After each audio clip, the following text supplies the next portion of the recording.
Mr. President, I awoke on Sunday morning early to too familiar news in Florida that 3 boaters had lost their lives in an accident. And at the time, their names were not known. This is unfortunate. It happens quite often, especially at night and during this time of year. A couple hours later, as I was driving to church with my family early that morning, I got a text that I didn't get to look at until we had parked. And it basically said that Jose Fernandez, the all-star pitcher from the Miami Marlins, had lost his life in a boating accident, and immediately I was able to connect the two events and realize that the 3 boaters who had lost their life, one of them was Jose Fernandez and his 2 friends, Emilio Macias and Eduardo Rivero. His death, at just 24 years of age, has obviously devastated his family. But it's also had an extraordinary impact on our community. It's shaken, obviously, the Miami Marlins, their organization, and its fans. It's rocked Tampa, Florida, where he played high school, and South Florida communities where he lived and where he was just starting to make his mark. And it's had a deep impact on immigrant communities, and especially the Cuban exile community in South Florida, and of course the entire baseball world and the sporting world. His talents were unquestionable, but he had only a brief but shining career in Major League Baseball. He had played for a year. The last 2 years had been injured, had come back and had even a better year than in 2013 when he was Rookie of the Year. He was obviously a young man who was headed to a distinguished career that I believe would have led to the Hall of Fame and perhaps along the way a couple of pennants. But it's interesting that his impact goes well beyond that you would think of a star baseball player. And you ask yourself, why did this young man who had been with us for just such a brief moment lead to such an outpouring of grief from a community? Its impact, anywhere you go in Miami of the last 48 hours, it's all anyone can talk about. And I think to understand it, you have to understand his story. I never met Jose Fernandez, and yet I feel like if I knew him. And that's how millions of people feel. They never met him, but they feel like they know him.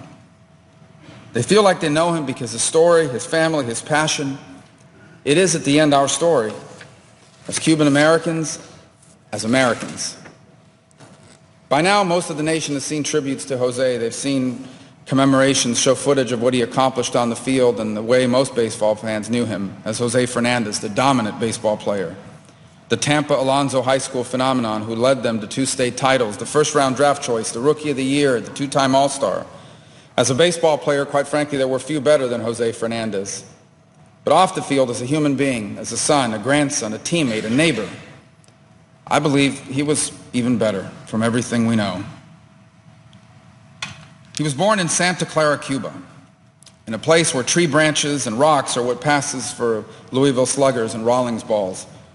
He was drawn to the national sport of Cuba. He would spend countless hours swinging branches at rocks he had collected, dreaming of the day his talents could and would take him somewhere else. Thanks to sacrifices by his mother, who would take him to the ballpark so he could play youth baseball, he started to demonstrate a special talent at a young age. And by the time he was a teenager, like more than 1 million Cubans during the past 50 years, Jose faced a difficult choice. His stepfather, a baseball player in his own right, had defected after 13 attempts and had made a life for himself in Tampa.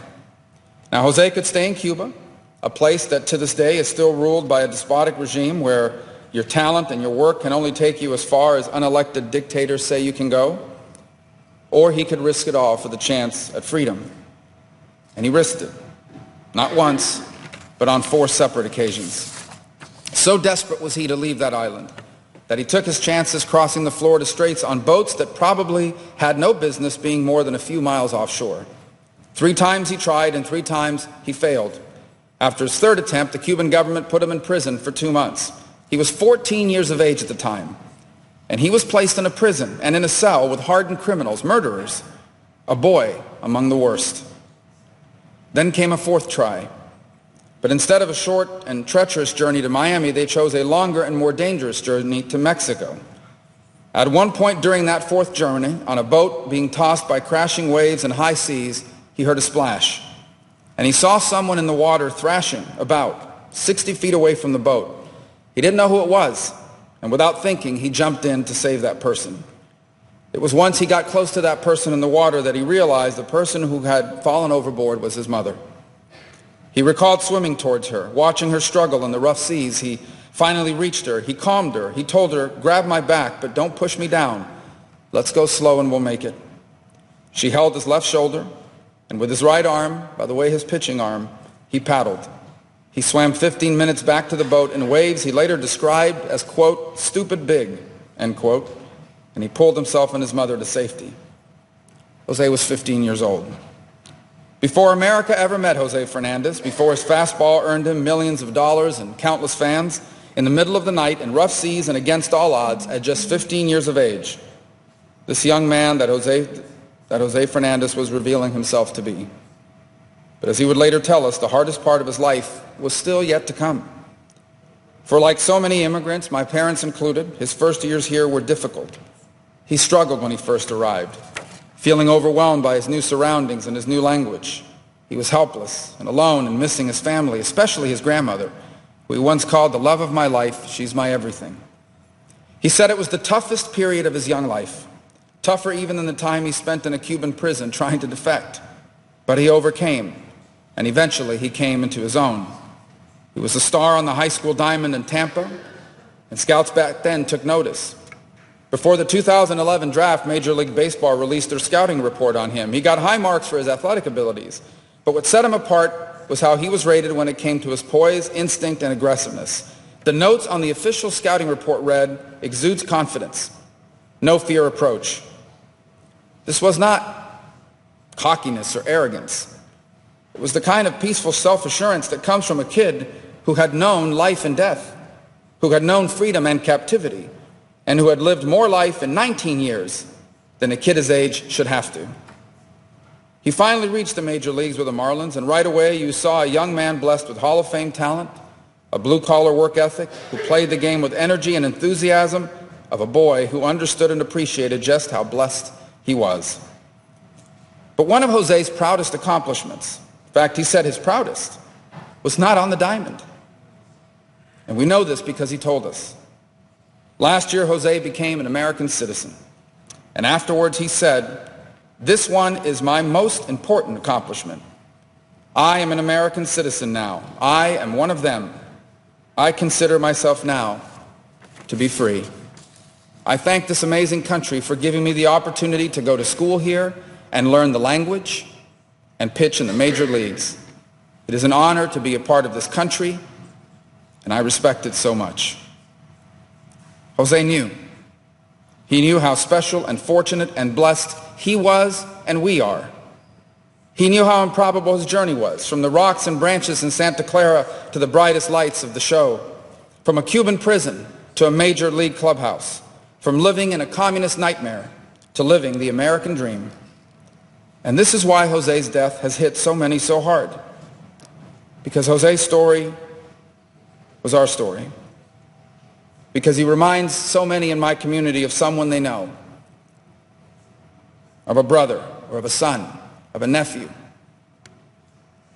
Jose represented not just all of us who were fortunate to live our own American dream, he represents countless others who never made it. The ones who lie in unmarked graves along the Florida Straits, who died in political prisons in Cuba, who sent their children to America hoping to join them later, only to never see them again, who long ago gave up hope that life in Cuba could ever return to what it once was, but have found new hope and joy and gratitude in this, the greatest country the world has ever known. We loved him just a little more and took more pride in him than most, but Jose didn't just belong to Cuban Americans. A young man from Santa Clara, Cuba, playing America's pastime in a truly unique American city on a team with players from Taiwan and Venezuela and Japan and the Dominican Republic and Mobile, Alabama, and Panorama, California. Jose Fernandez was the pride of Miami, but he belonged to every fan who loved to watch him pitch. When Miami saw Jose on the mound, they saw more than just a great athlete. They saw all their hopes and dreams and aspirations, all we are and all we could be, and we said to ourselves, this is what the American dream looks like, and boy, is the American dream alive and well.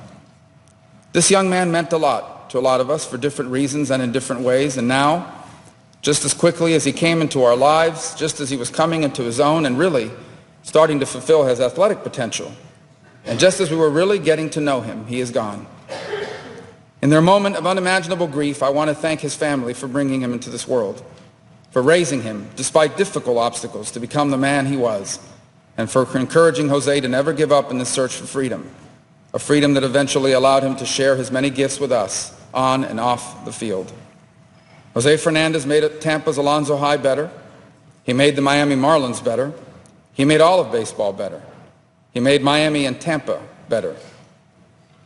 In the way he lived his life, he reminded us of how blessed we are to live in this, the greatest nation on earth. My friends, that's not bad for a 24-year-old kid from Santa Clara, Cuba.